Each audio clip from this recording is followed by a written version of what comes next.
Bliżej.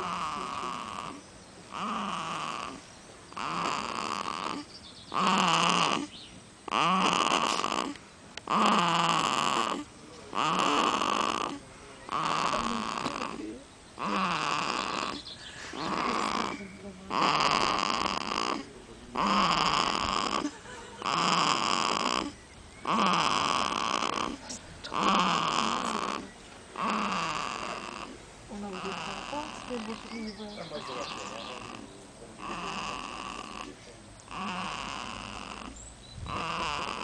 A może nie?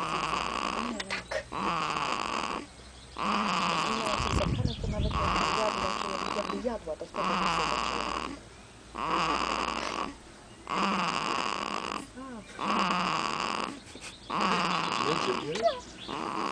Dobra dziewczyna. Zdrowo się pije. Tak.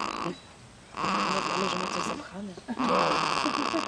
Gdyby miała mieć zapchane, to by na przykład jeść nie A dało. nie, jakby miała zapchane, to miała takie wielkie jadło. No weź sobie teraz zapchać. I Ale spróbuj. poza tym wiesz, jeść by nie mogła, bo jej było niewygodnie jeść, bo przecież jak ona je, to na nosem nam wypadnie.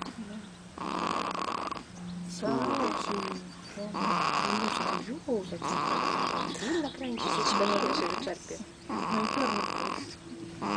Na YouTubie. Będziemy oglądać. Nadia. Chrapiąca Nadia. Weź w ogóle.